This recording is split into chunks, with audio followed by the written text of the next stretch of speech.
Hello, today I'll demonstrate system integration using our water bill management system. This project showcases how to distinct subsystem can be integrated to create a cohesive application. So, our system consists of two main components.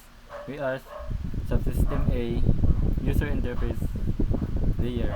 So, the water bill app class handles all user interaction through a swing GUI. It manages input forms, display data tables, and handles user events. So, muna siya ang subsystem A. This. And subsystem B, data management layer. The water data provider class manage all database operating, including SQL like database connection, route operations, and data persistence.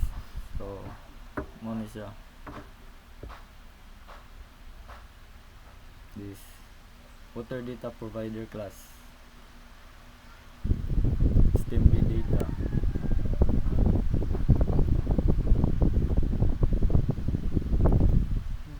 So, I chose the data integration model because our subsystem primarily communicate through structured data exchange. The GUI system sends data objects to the data layer, which process and stores them in the database. So, let me show you the integration points.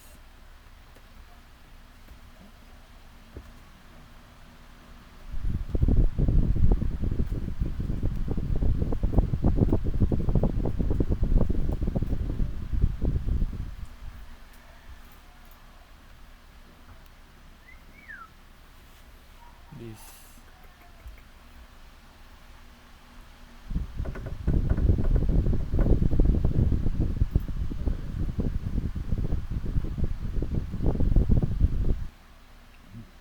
And here's where subsystem A integrates with subsystem B through dependency injection.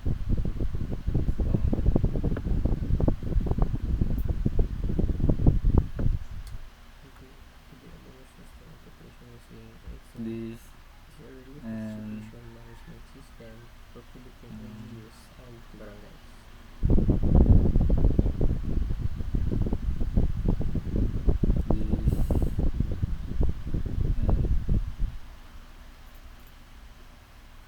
This.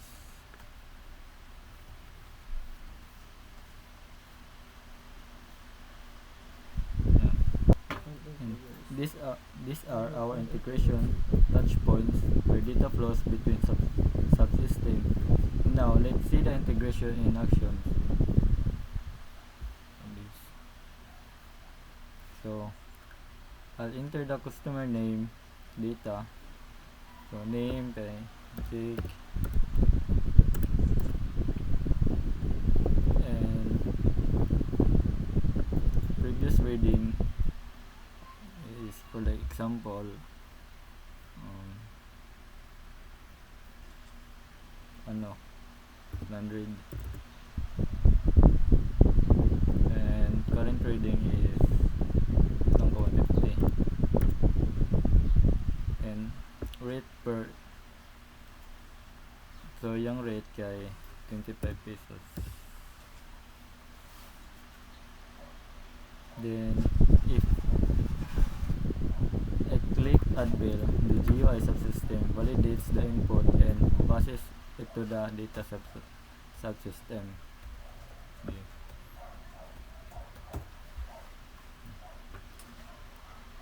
So the data subsystem calculates consumption store and SQL and returns success status.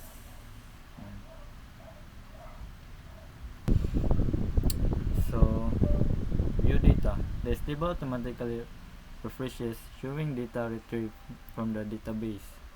So if you notice, the total revenue updates this demonstrate the real-time data integration. So if I select deleting a record, show bidirectional integration. So if ito nang delete,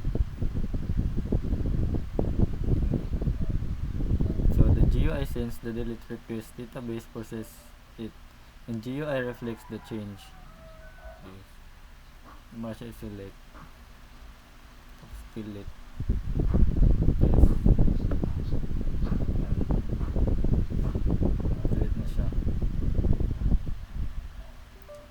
So, during development, I encountered several integration pain points. So, the data format challenge. GUI components work with strings, but database expects doubles and integers. Requires type conversion and validation at integration boundaries. So, structural difference. GUI uses stable models with objects arrays. Database uses results set with name, columns, and needed transformation logic to bridge these formats. So, error handling.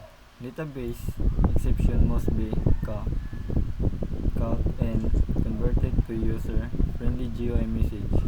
Integration layer handles SQL exception to GO option pain translations. So, this integration pattern applies to many real-world scenarios. School system, student registration GUI integrated with academic database, and sa banking software. Customer interface integrated with transaction processing. HR system, employee portal integrated with payroll database. And lastly,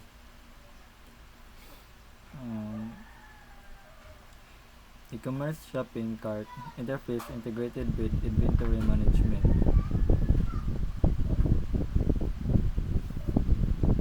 So this demonstration shows how data integration enables two independent subsystems to work together seamlessly, creating a unified user experience while maintaining system modularity.